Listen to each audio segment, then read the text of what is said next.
Hello, my cheeky little possums. How are you?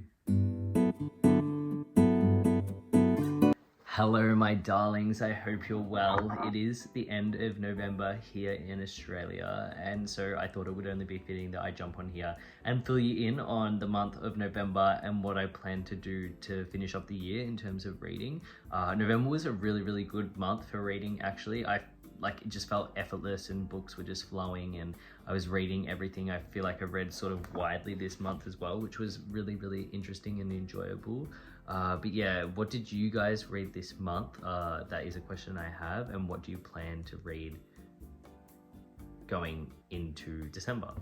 But yeah, anywho's, let's start. As I said, or maybe I didn't say, I don't know, I read 10 books in November. It was good, it was really good, and I think Blue Nights is what set the tone for the month. If you don't know, Blue Nights is Joan Didion's memoir for her daughter, Quintana Roo, her only daughter, who passed away just after the death of Joan's husband. And this book is devastating, and it's a beautiful commentary on what it means to lose a child and grapple with grief, and how this grief can often manifest itself in terms of art. And yeah, I thought it was very interesting and very sad, and of course like beautifully written, as with anything Joan Didion ever writes. And this really just confirmed my want and my desire to be a Didion completist. So yeah, I am a little bit upset though that I did not read my year or the year of magical thinking before this, which was sort of silly of me. I don't know why I did that, but anywho's, I will get to the year of magical thinking probably this month or next, coming up. I then read The Coral Sea by Patti Smith for Benjamin Journal's book club. This is a series of poems and diary entries almost that talk about Patti Smith's, her own relationship to lover, photographer, best friend Robert Mapplethorpe, and this was publicized prior to Just Kids, which is really interesting because Patti said this is the only thing she could bring herself to write and the only thing that she could make herself do when she was grappling with this grief. It's full of beautiful, I'll show you, got like 10 books sitting on my lap right now, so it's a bit hard, but it's full of like these photographs, and like it's so quick to read. It's like 100 pages, I think, but I read it in one sitting, and I think that's the best way to do it. It's of course so poetic, it's full of art and music and culture, and anywho's, you get the point. It's a good book, you should read it. The next book I read is Adania Shibley's Minor Detail. This book was sent to me by Text Publishing, and I'm very glad I've read this book. It's harrowing, it's devastating, and it really is confronting, but I think it's an important read, especially with everything that's going on in the current climate. But this book is the first, it's like a dual timeline, dual narrative, dual perspective, and it follows first a year after the Nakba in 1948, and it follows a soldier as he commits a heinous and disgusting act on a young woman. And then the second timeline follows a journalist, a reporter who becomes obsessed with this minor detail of the war. And yeah, it's relatively short as well, but very impactful, and Adania Shibley really forces us to look the violence in the eye, which was disturbing and like confronting, but I think really important and something that should be done, and it's written really well. The next book I read was Bellies by Nicola Dinan. This was Grandpa's book club pick for November. This book follows Tom and Ming as they are both young men embarking on university, and as they embark on this relationship with one another in this gay relationship. And then it follows their relationship as it evolves and Ming decides to transition to female. This is a really interesting commentary. It's very thoughtful. I think it not only focuses on the impact of a transition on the person experiencing it, but also what that means for people around them, and also just this overwhelming identity crisis that most people face in their 20s, and how we act and we lash out and we hurt people in our 20s, all as a result of not knowing who we are. And I think that's an aspect that's not just isolated to transitioning. But yeah, it's full of diversity. It spans so many countries and places and people, and it was very refreshing. The only thing that I found sort of jarring was the narrative voice, and it switches quite abruptly, and the lack of continuity in that did frustrate me a little bit. But I did listen to this on audiobook, and I listened to it over a period, like a longer period of time, probably like a month maybe, so I probably did do it a disservice. So that's why I'm sort of saying it was good. I then think I read A Simple Passion by Annie Ernaux. This follows Annie Ernaux as she embarks on an affair, an all-consuming affair with a married man. This was fine. I think it's a good taste and introduction to Ernaux. I just found that it was nothing like earth-shattering, nothing life-changing for me. Like, it was fine. I read it in a day. It's like 50 pages. But yeah, it didn't like change my life. I'm not like, wow, I need more Ernaux, but I am definitely intrigued to read more Ernaux. Like, it didn't turn me off her. So yeah, I read A Simple Passion. I then read Carl Geary's Juno Loves Legs, and this was phenomenal. Like, I've read so many good books this month, but this I knew I was gonna love. It's as if Just Kids and Chuggy Bane had a baby, two books which I love so dearly. This is set in 1980s Dublin in a period of political and social distrust. It's very poverty-stricken, and it follows Juno and Legs as they embark on this all-consuming, obsessive, unbreakable childhood friendship that spans all the way to the verge of their adult lives. This grapples with so many important themes of queerness, of growing up, of what it means to hurt and be hurt, love, lose. It's so beautiful. The dialogue is also exquisite, and you feel like you know these characters, even though it's only 250 pages. Carl Geary does a really good job of painting the scene and making you care for these characters in a really short period of time, which I thought was really good. I would have liked it to be a little bit longer, and I don't usually say that about books because I like short books, but I could have got around a bit of a longer one for this, and I really want to find out what happens next. So hopefully there's going to be a second one. I don't know. We'll see. Might have to do some research on that. And read Small Bodies of Water by Nina Minja Palace.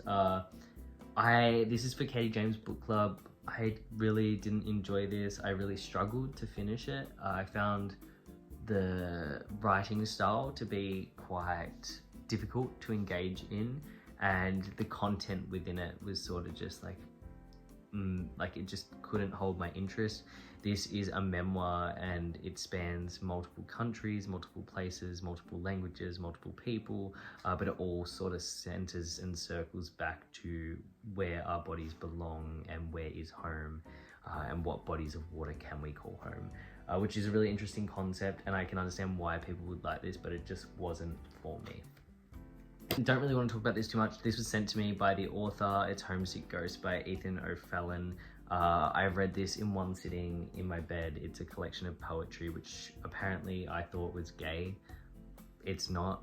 To me, it didn't have any queer undertones. It's full of like religious undertones, and yeah, I found it wasn't done that well, so I couldn't get around that. I then read Bluets by Maggie Nelson, and let me tell you, wow, I'm obsessed. Like, chef's kiss. Maggie Nelson is big brain energy, and I feel like I have to read everything that she writes down twice to actually like start to comprehend it. These are all essays that all link back to the color blue, and just talks about the impact of the color blue on our lives, and how it's everywhere. And yeah, I loved this so much. The prose, magnetic. I literally think it might be my most underlined book. Maybe The Argonauts as well is so underlined as well. And now I've run out of Maggie Nelson on my shelf, so I'm definitely keen to read some more Maggie Nelson. I know Ben loves some Maggie Nelson poetry, which I might be able to get around. So I might look into that and try to get my hands on a copy of that, because I just want to have all of her physical copies, because I don't want to read them on my Kindle when I could have the beautiful copies sitting on my shelf, and when people walk in they'll be like, big brain energy. So yeah. And lastly, I've finished I think it's like the 26th or the 27th of November today, so this I hopefully will finish today or tomorrow.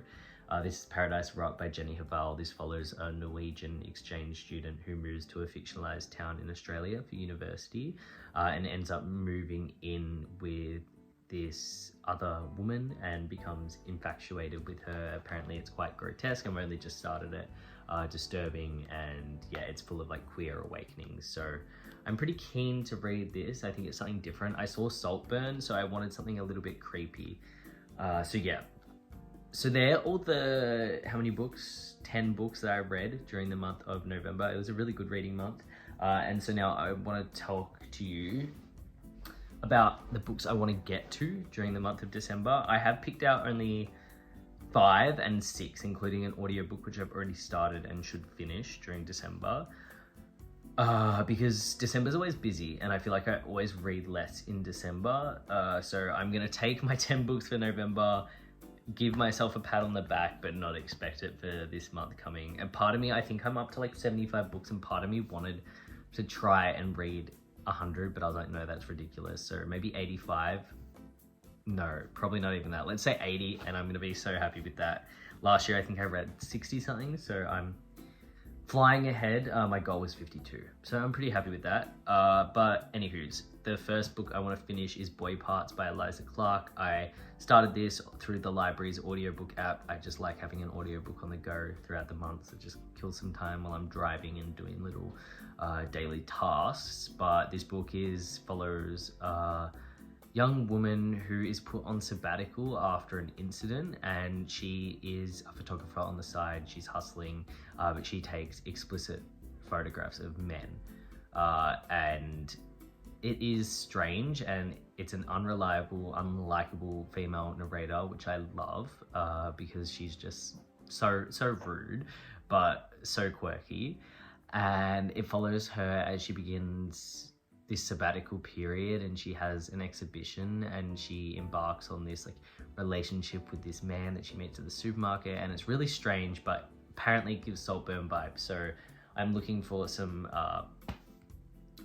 Saltburn-esque books. I'm in like a bit of a scary mood. I really want to read The Sluts by Dennis Cooper, but I want to get a physical copy.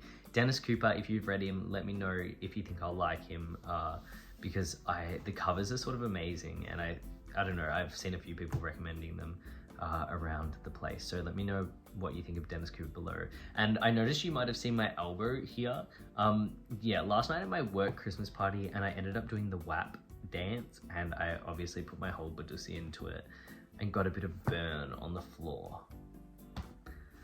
Anywho's, I want to get to Alexander Chee's How to Write an Autobiographical Novel. This is sort of like why I write essays on writing, on language, on growing up, on where is home. I started this, I think I got like 60 pages into it.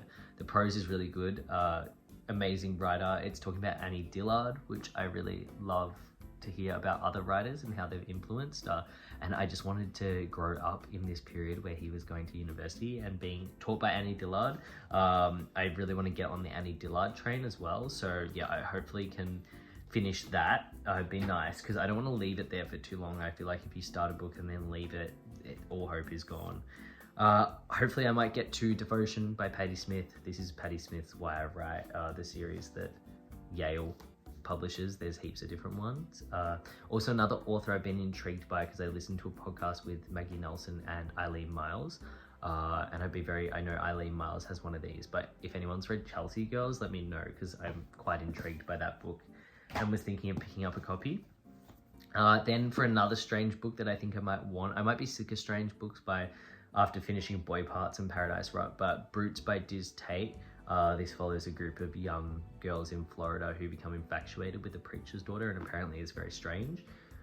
So yeah, I might feel like reading Brutes, but I don't know, I'm a mood reader, we all know that. Then my book club, Grandpa's Book Club book pick for this month is Dancer from The Dance by Andrew Holleran. This follows a seemingly straight lawyer in the 1970s who moves to New York's decadent, lit, gay disco scene. And yeah, it looks really hot, it looks really sexy, and I'm actually very excited to read this, because I like this cover, but there's still something about it that I don't. One thing which I spoke to Brody about was this, and Brody actually brought this up, like, why does it have female's legs there?